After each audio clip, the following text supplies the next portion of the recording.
Okay, so this is kind of round two because there were a lot of folks in the comments section who said I need to retest both of these products. In front of me, you were looking at the WaySafe Flapjack block. This is a kind of a leveling block. It goes underneath the landing gear jacks of your RV to help stabilize it, and so you don't have to extend those legs as far.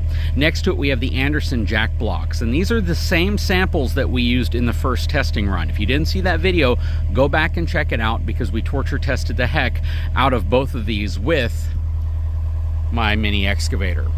So the goal in this one is to address the comments that a lot of people said, the one area that I missed. I tortured the heck out of these. I really scarred them up, as you can tell, and I probably subjected them to more abuse than you're thinking just by looking at them here.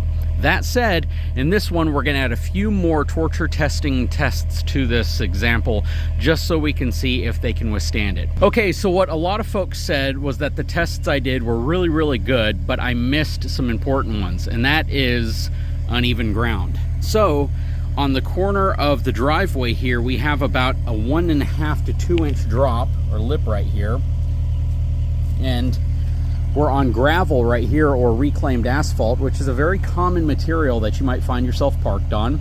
And we're just gonna go right into this, and we're gonna test them both on this incredible angle that they're both pitched at over the edge of a concrete driveway. Now, this is far more extreme of an angle than I think anybody would ever use these on with their RV. I think probably the most you would see is something like that, where it's sitting on stone and gravel and you're just wanting to make sure it holds up. But we're gonna go a little crazy here because I really think that both of these should be able to withstand this pretty well. Now, a lot of folks also mentioned, or a few folks mentioned, that I should have had this in its collapsed form whenever I did the drop test.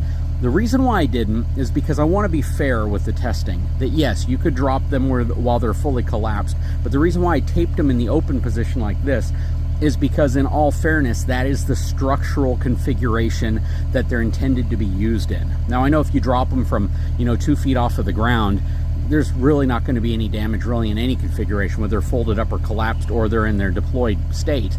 But the reality is I don't want to take a product that has structural integrity when it's in a certain position and then change that and then try to say, hey, this thing failed, because I don't think it would fail. But the reality is this is how it should be for it to have the most strength, because it's reinforcing itself, and that's the design. So of course I could manipulate all these. I could put these sideways like this and probably crush them without any issue, which I might end up doing at the end of this test. But the reality is that's not how they're designed. That's not how they're designed or engineered to have structure and strength. So I'm trying to at least be fair and use them in this configuration. Now, the difference between the first test and the second test here is that I'm using my 12-inch little narrower bucket. This bucket weighs about 200 pounds by itself, and yeah, this thing is just an insanely heavy bucket. But we'll be using this. It's a lot easier to get the camera footage and angles of pressing down on these with this bucket, so that's the reason why I'm using it in particular. But yeah, we're gonna go and get mounted up inside of the excavator, start applying some pressure here, and see how well both of these perform in this type of test. And again, I don't know how they're gonna fare. I don't know if there's gonna be any catastrophic failure, but you should never have them at this hard of an angle over the edge of a piece of concrete onto gravel. If they survive this, then we'll put them on gravel, because I don't think we'll have any issue surviving that. But let's go extreme on this one and see how they fare. Now, same as the last test, I'm going to straighten out the excavator. I'm going to have the blade down, applying pressure, lifting the back end up. So whenever I apply pressure up here, I'm going to have maximum force on by lifting the front of the tractor up as well. So the tracks will be completely off of the ground, and all of the weight will be resting on the blade at the very far back, as well as the bucket that will be resting on the actual blocks themselves. Okay, so we are in. I'm going to close the door. AC running today because it is hot outside. All right, so first thing I want to do is adjust the tracks.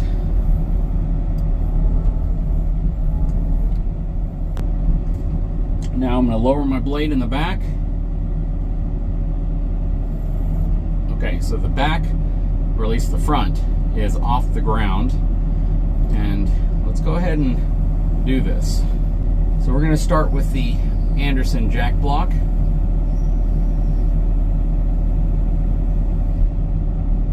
Okay, let's see what happens. I already see the lip of it digging in a little bit.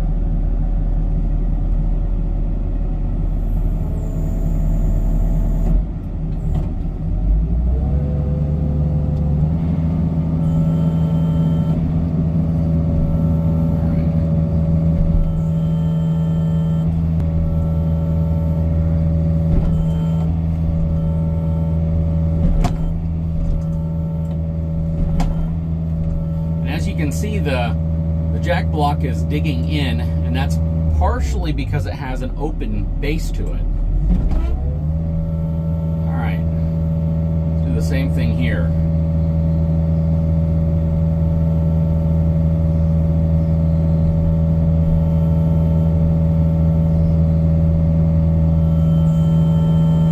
Off the ground.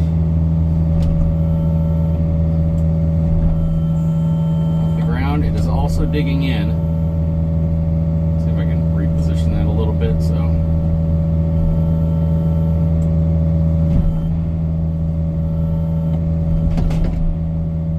and we collapsed on this one.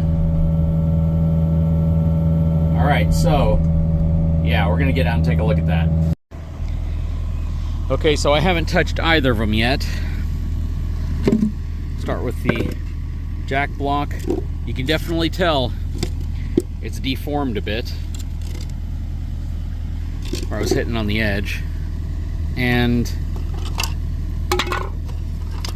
this one pretty much failed catastrophically. But again, look how much it dug in. This is not how you would ever use this.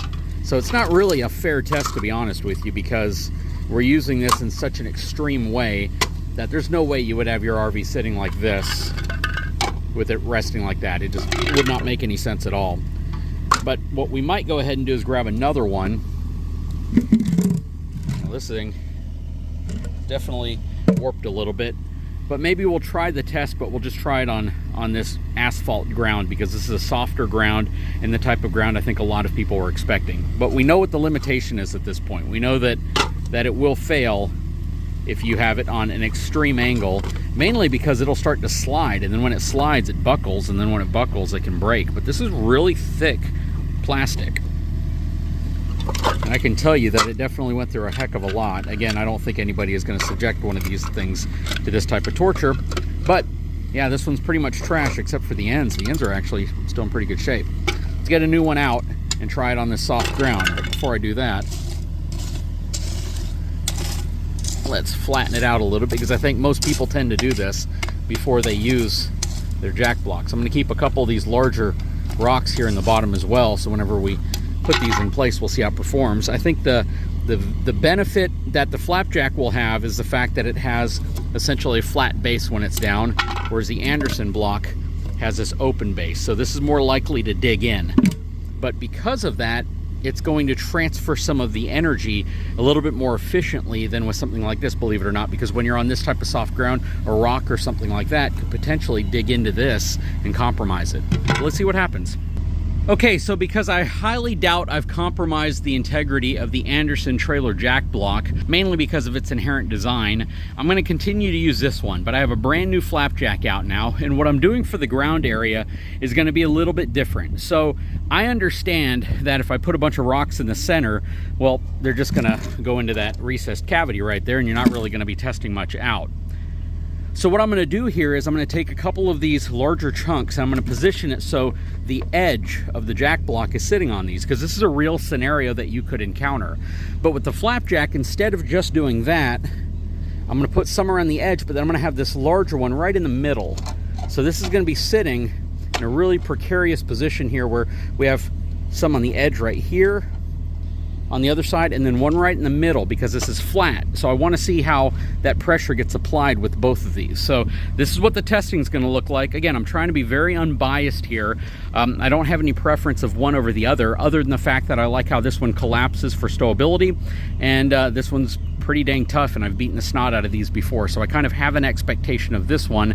I just don't know what's going to happen here, but based off the last testing we did in the last video, I think both of these should probably be able to handle this type of pressure, hopefully without any problem, but let's find out. Okay, so we're going to start again with the jack block. because I already kind of know what to expect here. And I've used these before on similar ground. We're going to go ahead and put the weight on, then we're going to start beating the snot out of it.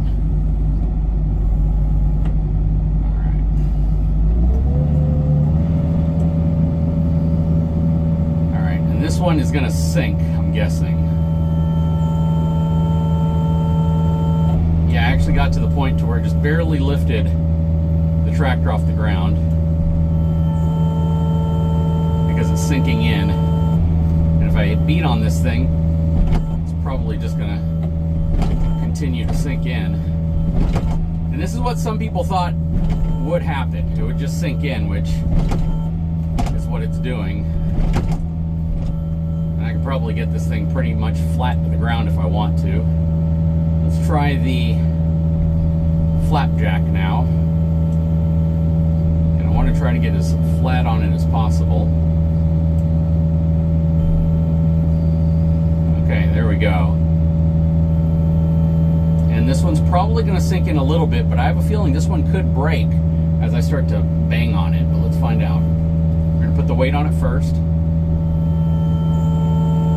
And this one's also sinking in with a flatter bottom to it.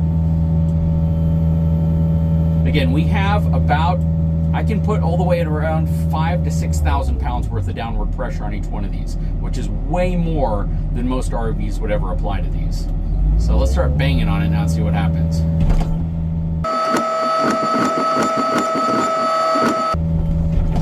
I'm going way more than I need to with this. And I'm pushing to the point to where the tracks actually lift off the ground with each impact. A little bit of an angle to it this time.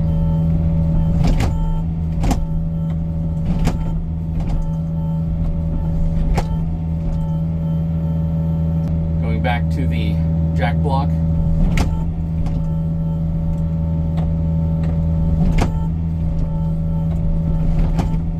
This is enough force, by the way. If I were doing this on my driveway, I'd be cracking the driveway. Both of these arguably are stronger than a cement block or even a wooden block.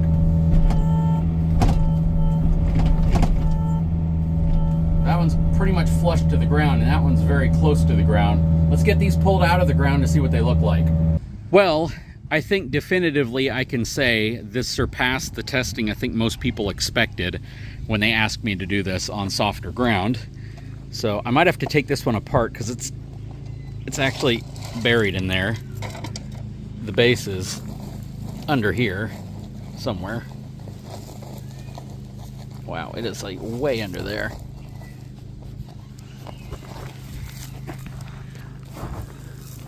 I actually didn't expect this.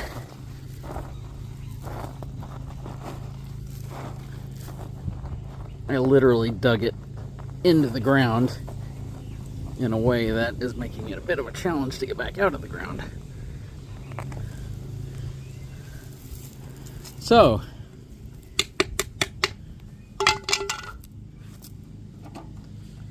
and the magnet's not even broken, by the way.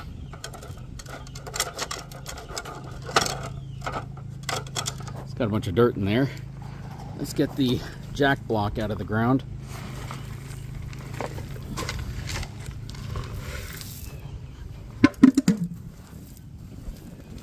I would say that this was a pretty fair test. I don't think one went through like a tremendous amount more stress than the other one.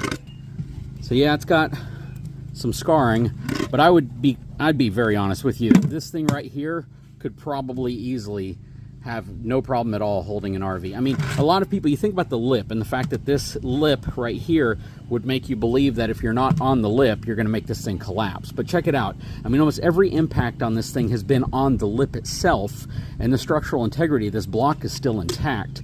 And that was a tremendous amount of punishing kind of blows this thing was taking. Somebody asked also in the first video if there were any cracks. They thought they noticed some. There are no cracks inside of here at all. I don't see any areas that this is actually showing a true crack, which is pretty crazy. Yeah, this thing tried, true, tested, super, super strong, at least in my opinion. And then when we look at the Flapjack, let me get all the dirt out of here so I can try to remount it unless there's something right here preventing that from happening. But yeah, let's get this locked back in. And this right here, like you can see where it deformed a little bit right there. And that's really from where the tractor bucket was hitting it, the excavator bucket. A little bit of deformation right there. That one's bent in a little, but it's not buckled. That's the bottom of it. No cracks, just a little bit of bruising, but not even much. I mean, honestly, they both absolutely surpassed what I would have expected. That is absolutely insane what I just put these things through and how they came out the other end. So at the end of the day, what it honestly comes down to is storage space. The fact that this is going to take up more space, this is going to be more compacted. If you ever find yourself in a ridiculous angle, this one will probably perform better. But again, you really should never be in that type of an angle. But I guess if a block is sinking in and it's starting to tilt this way, this would have a greater likelihood of withstanding that versus this one, because if this starts to experience a twisting, sliding motion, yes, it's more likely that these portions right here will break. But I don't really know of any circumstances that you would knowingly put your RV in where that would happen. And with the torture testing both of these just underwent, I really, really doubt under any normal circumstances, as long as you're using them properly, you would ever experience a failure, unless you've just let these sit out so long over, you know, a decade that UV has eaten into it, or you're starting to see the UV resistance that they both inherently have start to fail, and they just get brittle. But again, I don't know what it would actually take to get to that point. But according to the test I did now, and I think almost anybody watching this would say this is a pretty fair test, they're both built extremely well, and they will both do what you're looking for them to do. For the most part. Again, I don't know if you're trying to use these in any outside of the box extreme way, but I'm super impressed with how both of them handled this. So I got to give them both 5 stars. Really, really great. It's just like I said, it's the form factor and the stowability that's ultimately going to matter to most people. Anyways, guys, sure hope you enjoyed the video. My channel sponsor eTrailer.com provided these to me for this test and evaluation. Hope you enjoyed it. Hope you thought it was unbiased and it was accurate, at least, you know, with the way we were doing it. If you haven't had a chance, please take a moment, subscribe to the channel. Links in the description if this is something you're interested in. And yeah, hopefully you enjoyed the video. We'll talk to you again very soon.